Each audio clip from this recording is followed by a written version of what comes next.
Magical hello, everyone. Madam Z here. How are you today? I am the head mistress at the Madam Z School of Witchery and also your magical life coach. So glad that you could join me live today for today's training.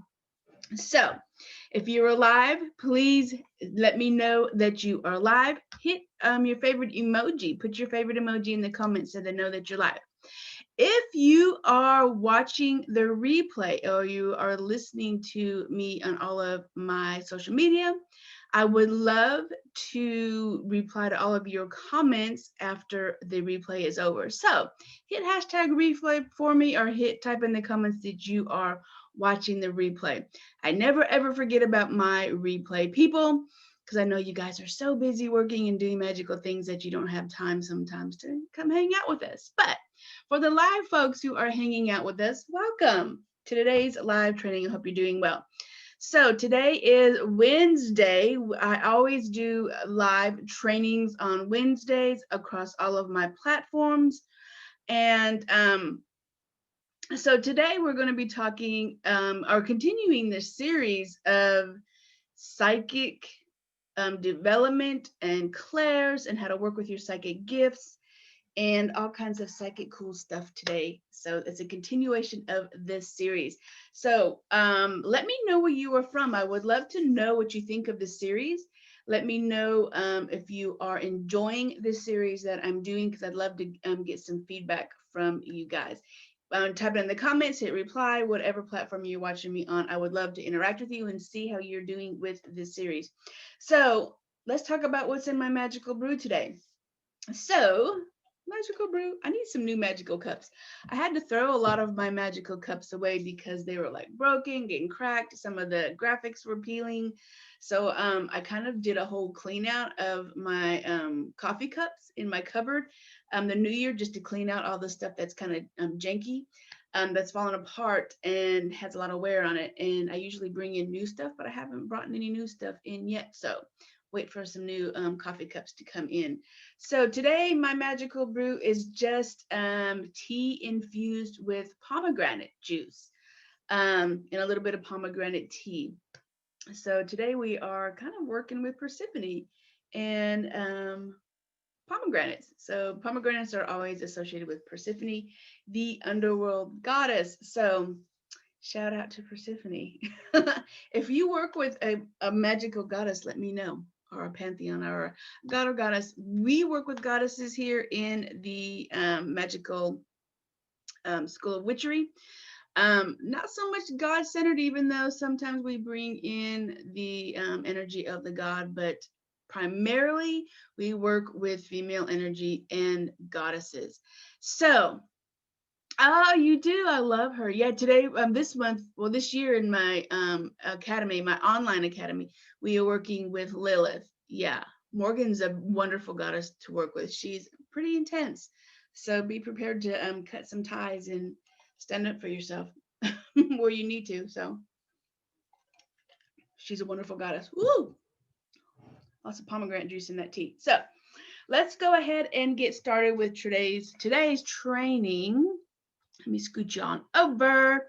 All right, so to continue the training that we are doing, I'm putting my notes over here on psychic development. So today I want to talk to you about my top 10 signs to tell if you might be psychic. So if you're exhibiting or experiencing any of these signs that I'm going to be talking about with you, then more than likely you are psychic and you need to develop your psychic skills. And you may be wondering, I think I'm psychic. Maybe I'm psychic. I feel like I'm psychic, but I'm not sure if I have psychic abilities. Weird things happen to me, strange things. Maybe that's just a coincidence, or maybe I need to step into my psychic gifts. So let's go over the top 10 signs that I use to decide if, or the markers, if you are psychic and you have those abilities. So number one on the list, not in any particular order, this is just a list, so don't be confused if you have, oh, I only have number 10. It's not the top one. It's just a list, y'all. It's just a list. So, number one is you experience deja vu. And type in the comments if you have experienced deja vu and tell me a little bit about the story of where you experienced deja vu at. So, deja vu is a feeling that you get when you feel like you lived through the present situation before. Maybe you've gone to a house and you're like, I'm familiar with this house. Or you've gone to a specific country. I'm familiar with this country. For me, I experienced intense deja vu when I went to England and I went to the Stonehenge and all of the, the sacred stones. That was the most intense deja vu that I have experienced my entire life. It was almost like I was coming home. I knew where to go. I knew where to walk without people telling me. I knew the sacred stones. I knew the pathways. I knew the entryways. I knew what this stone was for. I knew not even the stone circles, the sacred stone circles, but I also knew the lay of the land. I knew where this ritual was taking place or took place. I knew what animals were roaming at the time. I knew where I was supposed to be, where my home was at the time. And I also had a lot of deja vu in the castles that we went to. So it wasn't just a specific area or only a specific area, it was the entire country that I felt deja vu with. And I had a knowing of this place is familiar. I know these stones, I know this walkway, I know this village, I know where this energy is coming from. I know the hustle and bustle of this small town. So you will experience deja vu like you have lived in that space, that house, that energy, that familiar kind of environment before. Um, so number one is deja vu experience. Yes. So you've experienced deja vu too. Yeah. It's intense, isn't it?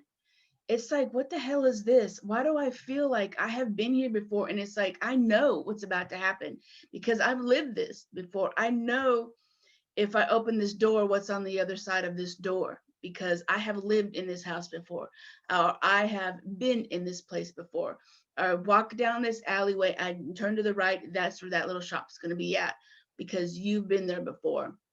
So awesome. A lot of you guys have experienced deja vu. So yeah, cool, cool. There you go. All right, number two, you are sensitive to loud noises. So like loud crowds, not only the amount of crowds, because you can be in a crowd of people who are quiet, maybe in yoga or meditation or a retreat or a silent retreat. I go to a silent retreat where everybody comes in the beginning and we do like a reading as far as like from a poem or a book or a story, and we settle in space. And then for the rest of the time, we are in complete silence working or doing yoga or writing content or creating, but we are in complete silence even though we are surrounded by people. That's not what I'm talking about. I'm talking about loud noises in crowds, like music, like venues, like parties, um, like coffee houses where there's a bunch of chatter, a bunch of people. I am very, very sensitive to loud noises. It's just, even the slightest little loud noise is amplified like 50 times. So I'm very sensitive to loud noises. I can't do loud clanky noises or high pitched noises drive me crazy.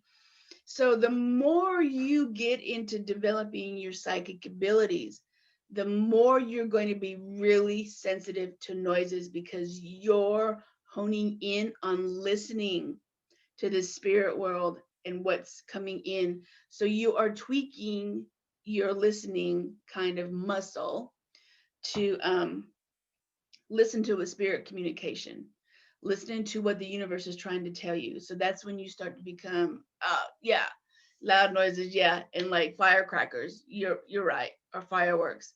Um, Interesting though, because fireworks don't bother me. It's the high-pitched noising, it's the real loud, like banging kind of thing. But everybody is different. Sorry about that. That's my notification. So everybody's going to be sensitive to different noises, but if you develop an extreme sensitivity to noises, that is one of the signs that you are psychic. Okay. You're in tune to hearing things outside of your circle. So number 3, you experience psychometry. So what is psychometry? And we talked about this a little bit in the other series of courses that I did on psychic development. So psychometry is the task of feeling objects and their energy in their history. So what it is like you pick up an object and you can feel the energy around that object. It is very important that if you have this skill, that when you're working with spirit communication and you're trying to develop your psychic abilities, and you have that ability, that psychometry ability of actually touching and feeling things and getting readings off of an object, that when you do those kind of readings for clients, that you ask them to bring in an object from that person that they're trying to communicate from. Or another thing that you can do is, if people have an object, a lot of people just get objects from their thrift store, or they're gifted them, they're inherited objects, they don't know what they're from. They may bring it into you and say, can you tell me about this object? I have no idea the history behind it. I don't know where it came from. My grandmother had it. I was inherited this object. I would like to know more about it. So when you hold that object in your hand, you can read that energy of that object. It will tell you a story. It will tell you the history. It will tell you the energy, if it's good energy, bad energy. That's a whole other thing about good and bad energy. How's it feeling? What is the color? What does it taste like? What's going on with that object? What does that object want? So when you have that gift, yeah, it's, oh, that's interesting. So you have your grandfather's watch and you feel vibrations off that. I want you to work with that. That's interesting. And let me know how that what answers you get when you're working with your grandfather's watch. That's interesting. So if you have that gift, that's one of the ways that you can communicate with that object and help that person or your client gain some insight and answer some of the questions that they have about that object. Okay. So that is number 3, psychometry. It's really, really cool. My sister has the gift of psychometry. So psychic stuff kind of runs in our family, just in different ways. So she has a gift of psychometry. That's why she likes to go to antique shops, but she really can't touch anything because she brings the energy and she feels the energy. So you have to be sensitive about that. So number 4, you have vivid and intense dreams. And I know a lot of you have vivid and intense dreams. I don't all the time. Sometimes I do. I hardly remember my dreams. So yeah, you have vivid and intense dreams. Some people dream in color, some people don't. In order for me to have a vivid, intense dream, it has to be really intense and really vivid, because a lot of times I don't even remember my dreams. I used to, not anymore. I think that my psychic development has gone into a different direction. So if you have vivid and intense dreams, which is probably going to be a lot of you, then you are what I call in a dream state. And that's where all of your spirit communication and all of your insight and all of your storytelling is going to come through your dreams. So if you are working with a client and you know that your answers are going to come to you through dreams, and I teach this in the upcoming psychic development class, you need to start keeping a dream journal. And before you do any mediumship with tarot or any mediumship or spirit communication, you need to invite that person into your dream to give you answers to your questions or to show you something.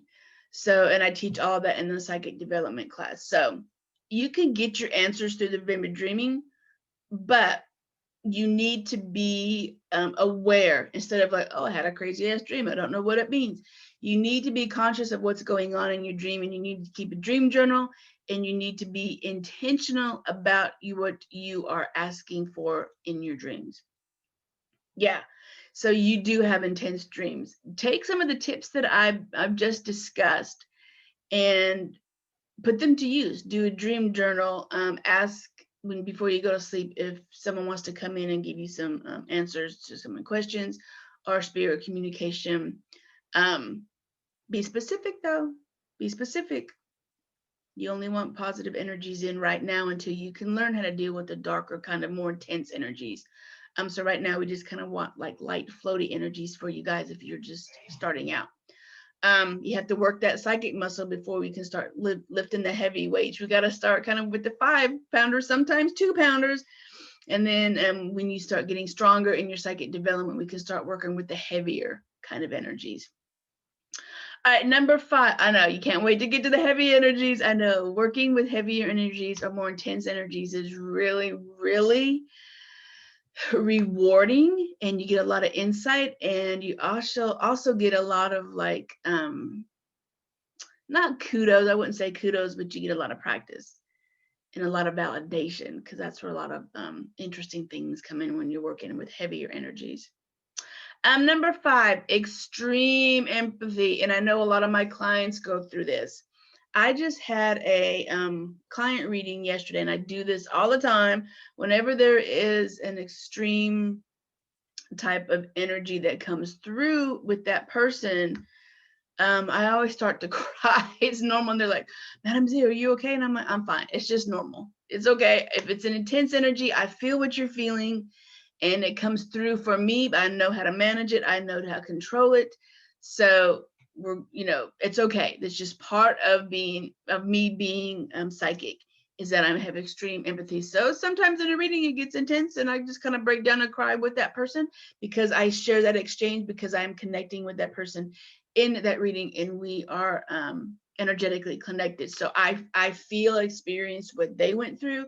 So it kind of shows up in the reading that I go through also, and they're like, oh my gosh, are you crying? I'm like, yeah, it's okay, because I'm releasing the stuff that you didn't have strength to release, that you are suppressing. So it takes a lot out of you if you're empathic.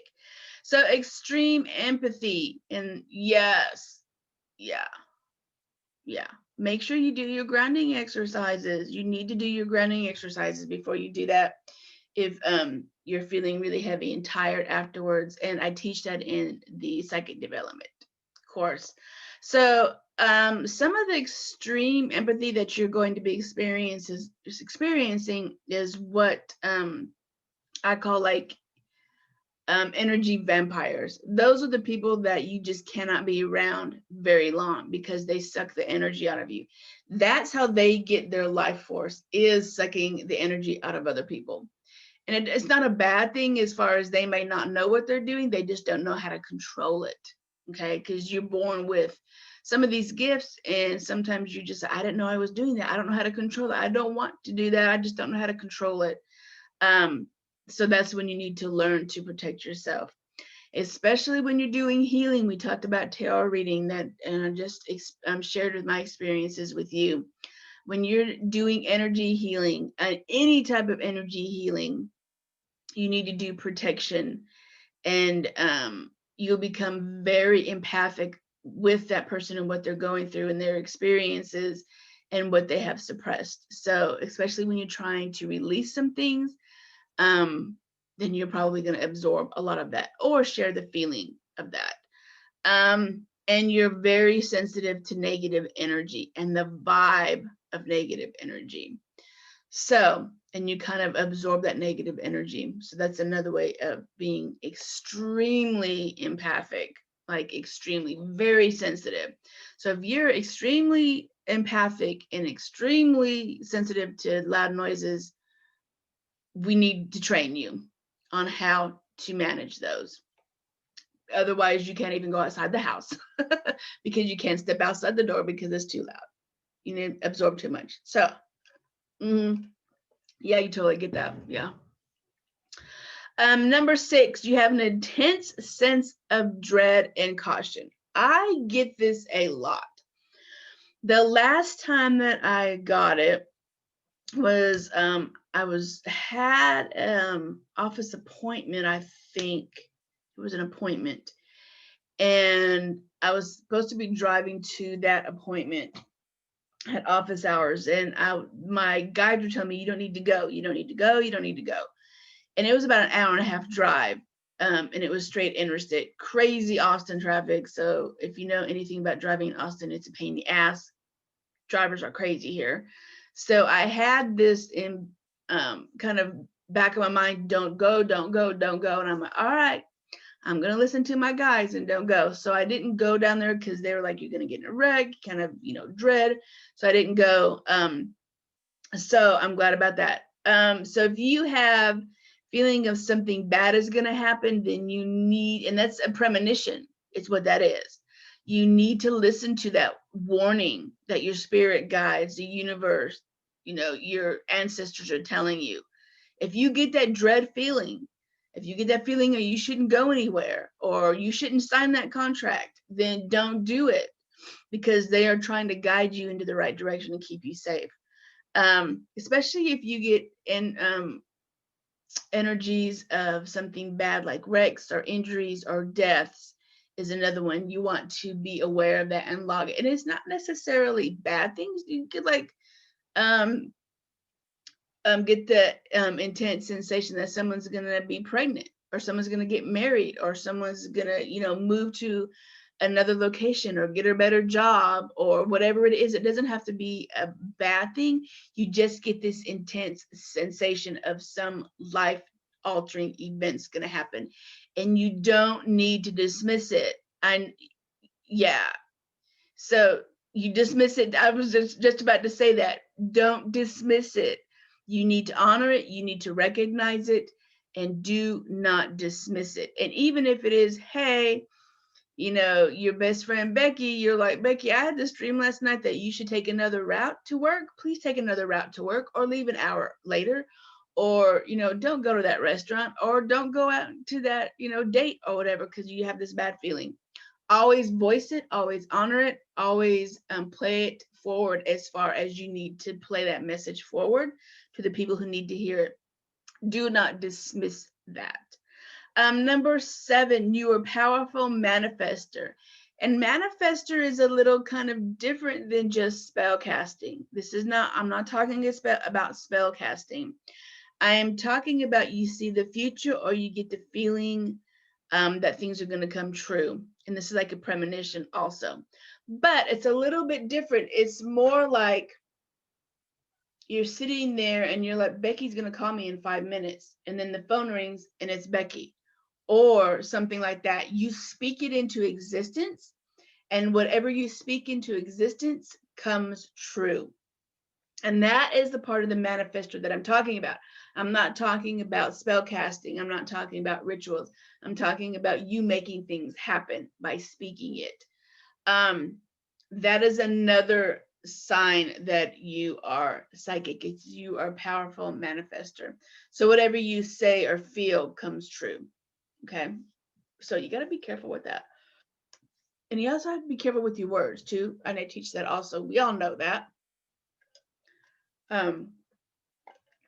We all know that speaking words into existence is powerful. Some people have more of the gift of a powerful manifestor than others. So just be aware of what you speak comes true. Okay. So number 8, you can communicate with animals. And this is where a lot of people are very sensitive to animal communication, what people are feeling, animals are feeling. They do animal healing. Pet communication is huge right now. Especially with the pandemic. They're probably like, oh my God, please go back to work. You're driving me crazy. I need my space. Right? So you want to hone in on your spirit communication with pets, and also pets that are here on this earthly plane, and spirit communication with pets that have passed over the rainbow bridge. So very important. Because just as Oh, that's interesting. That's cool. Yeah, tell me more about that. I would like to know more about that. Because a lot of my clients are really, really attached to their pets, and they don't have any children, and that is their children, or that's their child. And when that pet passes over, they want to know. It's the same thing. They want to know if they're pain free, if they, feel guilty about something, should they have done something better, um, to help them through the transition. So they're going to be answering or asking the same kind of questions. Pet communication is really, really popular right now. Number 9, you have a powerful third eye sensation. And this means you can feel your third eye pulsing. It'll go like in and out. It'll get warm. You're like, I can feel this spiral in my third eye and it is spinning. You have this powerful sensation in your third eye and you can feel it. And I teach that, how to use that third eye and open that third eye in the spiritual, in the psychic development course. Sorry. So you will have a strong tingling sensation in your third eye. And here's another way that you experience the powerful third eye sensation is that you will get headaches right here in the back of your head. So your third eye is connected. There's a direct line between this front of it, and then it'll come out your back end. Okay, that's the same thing as, remember when we talked about when you go into a haunted place or you get spirit communications, you'll feel the energy come up the back of your neck because it's trying to transmute and it's trying to get into the third eye communication, the front and through the back. It's like a string, front and the back. So you'll get that sensation. So you will get headaches on your third eye and right in the back of your head.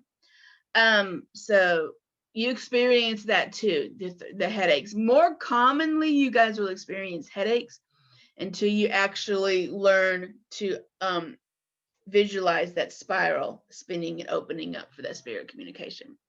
For the last one, number 10, you are sensitive to open doors and liminal spaces. This is an interesting one.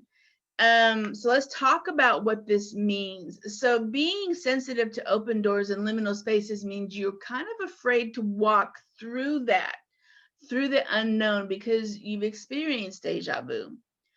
Or you're afraid of, if you go through that threshold, then you're going to be having that exchange of energy or giving up your power or your energy because you believe and you feel that energy shifting when you walk through that threshold. That threshold is there for an important reason. You are leaving one space and entering another space. And another thing is that you know what's beyond that space, especially if you are sensitive and especially if you experience any of these psychic energies that we talked about earlier. If you experience in any of those, you're like, I don't want to go through this threshold because I know what is beyond this space. I don't want to deal with it. I don't want to have to go through it. I don't want to have to do the cleansing work after it. I don't want to be a part of the energy that's on the other side of this threshold or the liminal space. So you may know that if you enter that space, you are entering an energy of negativity or maybe heaviness, maybe sadness, especially when you're doing spirit communications in an actual haunting, or if you're actually doing, astral projection. When you leave your body or, your astral projection, you're going to another place. When you're doing spiritual communications through hauntings or through a specific location, and you actually physically have to go into that room where that person either committed suicide or that person died, you're going to feel that once you walk through that threshold and once you walk through that liminal space. Once you step over that, you are in that residual energy or that spirit communication energy. So you may be super sensitive to open doors in liminal spaces. So that is another sign. Oh, you never thought of that before. Now you know, right? Now you know, you're, oh yeah, I am sensitive to that. That's why I don't want to walk over that certain thresholds. I'm going to tell you what happened to me one time. I was doing some ghost hunting, and I started doing ghost hunting a couple years ago, not a couple years ago, a long time ago. I lived in Tennessee and I lived in Alabama. So we went to a plantation in Franklin, Tennessee. It's a famous plantation house. I think it's the largest private Confederate graveyard or cemetery. And so we were walking around doing our EVPs and all that kind of stuff. And usually things don't really stop me from entering. I know that the open doors and the liminal space and the thresholds are there, and I'm fully aware that once I step into it, I'm in another dimension. I'm in another plane. I'm going to be reliving some things, but it's never stopped me. I've always centered myself. I've always taken a deep breath. I've always set my boundaries, and I've always pushed through it. But this one particular cabin, and it was a slave quarter cabin, I could not go over that threshold. Something was pushing me. Something was telling me you are not allowed to come in. I could not release that sense of dread in order to step through. I could peek through and I could see all of the, the furniture, all of the tools, and there was a spinning wheel in the corner, but I could not walk over that threshold in that slave cabin. They were like, nope, you ain't coming in here. No, and it was horrible. The sense of dread and despair and sadness, excuse me, was horrible. So that was one that completely stopped me in my tracks, and I could not go over that threshold. So I respected it. I honored it. I stepped back from a couple steps, and I just kind of peeked in, and I was like, I honor you. I understand you don't want us in here. Thank you for letting me know. So that is one of really the only one where I couldn't go through that walkway, that liminal space, that threshold. So, all right. So let's talk about my psychic development course that is open today. So I am taking students for the psychic development course, and it starts on the 28th. The pre-registration is already 3 or 4 spots gone.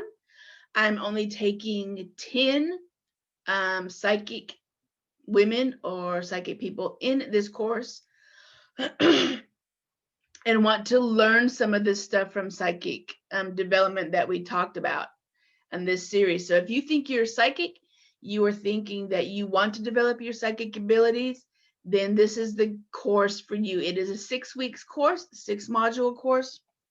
Gosh, I'm talking a lot today.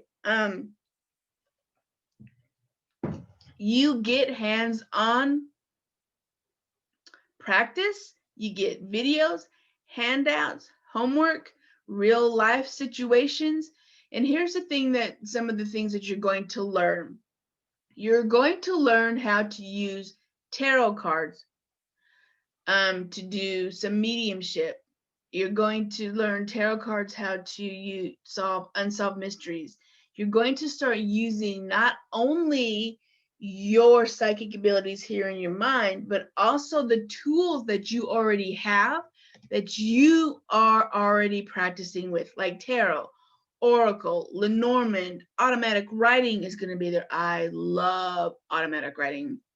If you're interested in learning to read coffee grounds or tea leaves, wax divination, that's going to be in there, and you get all of the symbols and how to read that and how to drop into actual ritual space when you do a reading, and what the symbols mean. What if all the symbols are in the coffee grounds, or the wax is on the top instead of the bottom? Most of the wax is on the left instead of the right. What does that mean? What does this symbol mean?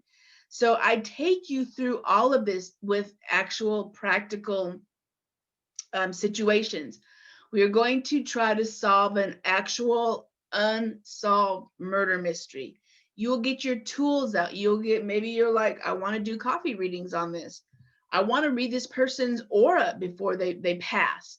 I want to do an automatic session. Or maybe you're just like, I want to do a pendulum. Or maybe you are like, you know, let's bring the big guns out. Let me bring my Ouija board out and see what we get. So this is actual practical situations and practical hands-on training. This isn't like you're just going to read a book and be done with it. You will have homework. You will have support in the private Facebook group. You just got to tag me in the questions. It's very simple. You go through, 1, 2, 3, 4, 5, 6.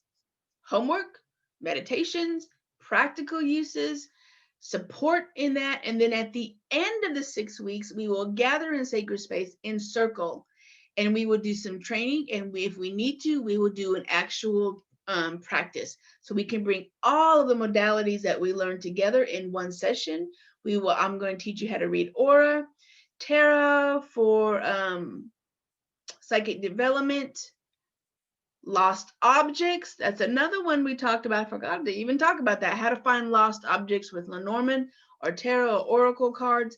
So if there's someone, that's like, I lost my picture of my grandmother. I know I put it in my album. I can't find it. Where is it at? Or I lost a specific object that belonged to my grandfather. I need to know where it's at. We will dive into those psychic abilities that you have, and we will learn where this Lenormand card means where this location is at. Okay. And it helps with unsolved mysteries too, because you're like, if this person has passed through, you need to know where this person is at, where the body is going to be found, or where they're last seen at, or where the clue is, or where maybe they left a note that's going to help them solve that mystery. So I'm going to be taking you down the rabbit hole of psychic development, and a little bit different than a lot of other psychic development courses, because a lot of them just do panel discussions, and a lot of them just show you how to do spirit communication through your third eye. I am actually bringing in the tools that you guys already have, your Lenormand deck, your pendulum, your coffee grounds, your tea leaves, your candle wax divination, your flames, so and automatic writing and auras. So I'm teaching you a little bit different, and it's going to set you apart from any other psychic reader. So doors are open today. We start on the full moon on the 28th, and that is when I'm going to let everybody in the course on the 28th. Okay. So paid in full bonus, you get one session with me, a private session. The course price is a total price of $297, or if you need to break it up into 2 payments of $150, we can do that. So you can either pay in full the $297 and get that one-on-one bonus with me, or you can split that up over 2 payments of $150. Okay. So only 6 more seats left. I've actually sold the pre-sale seats, so I'm only taking 10.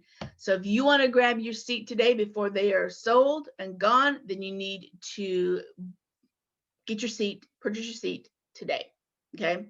We start on the 28th, and I will leave the link to purchase all of those tickets that you need to.